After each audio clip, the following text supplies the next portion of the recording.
Ce qui est regrettable, c'est que les différents documents que nous établissons ne sont pas suffisamment diffusés. En 2008, je faisais une plaquette dans laquelle qui était intitulée « Vous avez dit indépendance » parce que pour moi, le Gabon et plusieurs pays africains ne sont pas indépendants. La France s'est moquée de l'Afrique en faisant dire que nous étions indépendants. Je peux vous rappeler très rapidement que en 1958, le 28 septembre, la France a fait adopter une constitution qui créait la communauté économique franco-africaine. Et les différents premiers ministres de ces pays faisaient partie de cette communauté franco-africaine. Et le chef d'État français était le président de la communauté. Curieusement, en 1960, d'une manière unilatérale, la France déclare accorder les indépendances aux pays africains, sans organiser à nouveau les indépendances. Les pays africains n'étaient donc pas prêts à accéder à gérer l'indépendance, parce que l'indépendance est une étape de responsabilité face au monde entier. Donc, on impose l'indépendance à la plupart des pays africains et on ajoute également les accords de coopération. Debré, qui était Premier ministre français à l'époque, écrivait à Léomba en disant à Léomba: il n'y a pas d'indépendance s'il n'y a pas des accords de coopération, des accords secrets de coopération. Et ces accords secrets de coopération annihilaient ce que nous pouvons appeler l'indépendance, c'est-à-dire l'exercice de la souveraineté du peuple gabonais, l'exercice de la souveraineté des peuples africains. Et lors du coup d'État de 1964, De Gaulle va déclarer à ses troupes et autres: nous allons reconquérir le Gabon. Nous allons reconquérir le Gabon. Et Pompidou, s'adressant à De Gaulle, qui était président de la République à l'époque, et Pompidou Premier ministre, a déclaré: le Gabon n'a pas d'économie. Ce qui existe au Gabon, le fer appartient à la France, le bois appartient à la France, le manganèse appartient à la France, le pétrole appartient à la France, mais on ne peut pas dire que le Gabon soit indépendant s'il ne peut gérer ses propres richesses. Alors donc finalement, je ne sais pas si les peuples africains, je ne sais pas si le peuple gabonais a eu le temps de s'en rendre compte. On ajouterait, vous m'excuserez, que M. Picot est arrivé, envoyé par Foccart. Il est arrivé au Gabon en 1958 et il y est resté jusqu'en 2009. Pour nous, c'est Picot qui gérait le Gabon à l'ombre de Léomba, à l'ombre de Bongo. Donc, Picot étant français, gérait le Gabon en protégeant les intérêts français. Je disais en France au cours d'un séminaire que au Gabon il y a les intérêts français, mais il n'y a pas les intérêts gabonais. Personne ne protège les intérêts gabonais. Et nous sommes encore aujourd'hui devant une situation assez difficile à comprendre. C'est que le peuple gabonais ne gère pas réellement son présent et son avenir. Donc, me parler d'indépendance, pour moi, serait, je crois, faire une insulte au peuple gabonais. Je crois que l'élément le plus important quand on évoque ce genre de situation est de constater que la France ne fait pas ce qu'elle dit. La France déclare que les pays sont indépendants, mais c'est cette France qui continue à maintenir sa domination sur le Gabon, maintenir sa domination sur plusieurs pays africains. Maintenir la domination en imposant le CFA, cette monnaie qui n'est pas gérée par les Africains, maintenir sa domination en nous imposant le français comme langue officielle, maintenir sa domination en gardant les militaires sur le territoire africain et surtout sur le territoire gabonais, piller les richesses de nos pays, et spécialement les richesses du Gabon. Alors donc, si vous me demandez ce que je pense, moi je dis que la France, c'est notre position. D'ailleurs, je le dis en passant que d'après certaines rumeurs, la France n'aimerait pas entendre mon nom. Elle ne m'aimerait pas entendre mon nom parce que je suis en train de m'étonner que c'est la France qui fait des leçons dans le monde entier à d'autres États, soit celle qui est en train de voler l'Afrique. Je le dis à haute et intelligible voix, même si ça peut gêner les gens. Le comportement qu'il y a eu aujourd'hui, prenez le cas d'Eramet. Eramet exploite le minerai de manganèse en Rwanda depuis des années. Mais le Gabon ne contrôle pas cette gestion. Justement, M. Mendes, quel bilan on peut faire sur le plan économique, politique et social de ces sociétés? Quel est le bilan que vous pouvez faire dans une nation que vous ne gérez pas?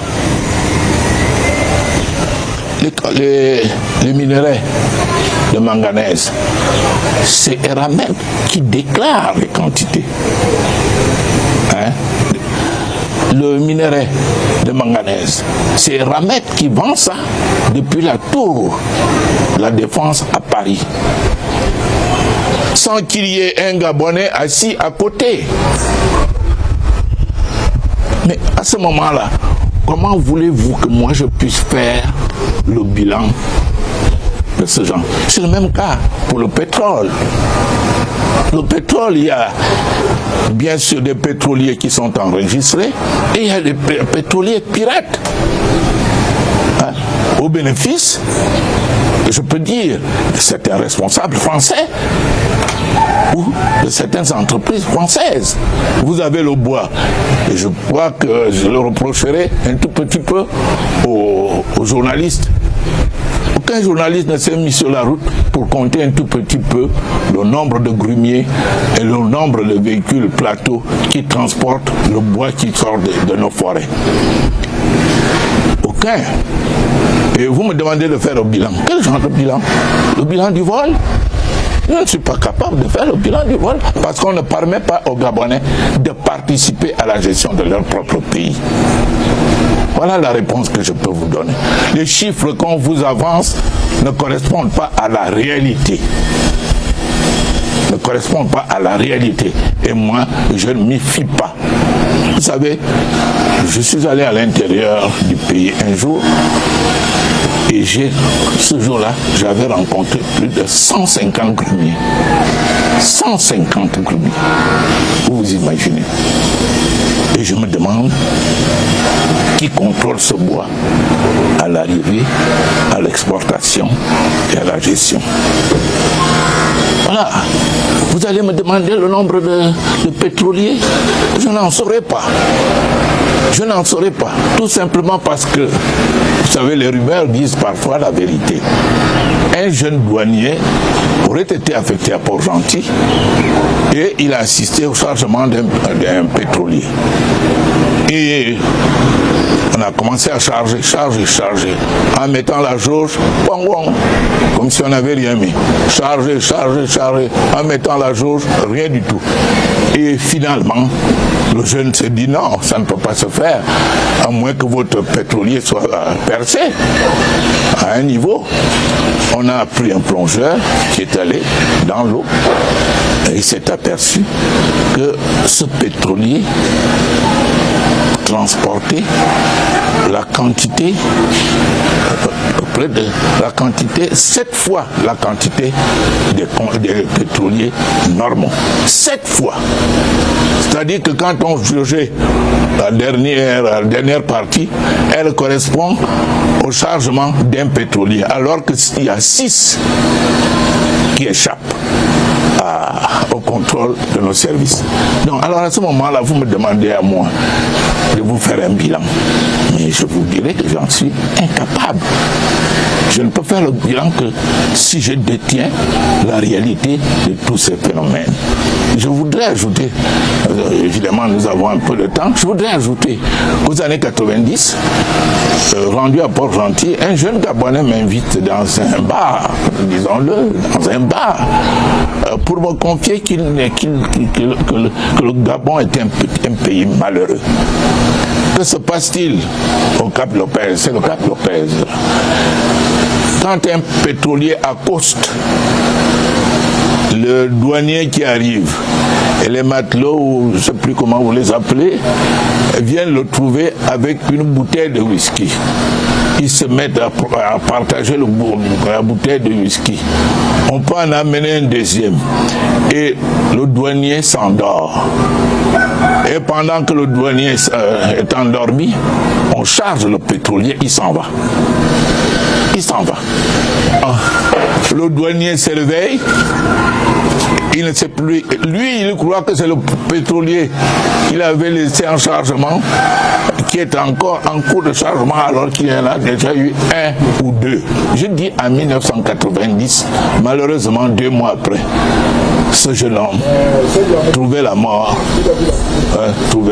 au cours d'un accident de circulation à Port-Gentil, un soir à 20h. Alors, êtes-vous justement nostalgique des années face du Morena, donc des années 90, et pensez-vous que le Gabon aurait connu une trajectoire différente si après 90, l'alternance avait été effective? Mais vous savez, merci beaucoup, vous savez que nous nous sommes battus depuis les années 1981. Le Morena a été créé le 23 novembre 1981 et nous avons souhaité qu'il y ait l'alternance dans notre pays. C'est l'alternance qui affirme la démocratie dans un pays. S'il n'y a pas d'alternance, jusqu'aujourd'hui, nous vivons en parti unique. En parti unique, le peuple s'exprime. Après son expression, le pouvoir s'impose par le canon. Mais ce n'est pas de l'alternance. Et l'alternance signifie qu'on respecte la volonté du peuple souverain. Or, dans notre pays, cela ne se produit pas.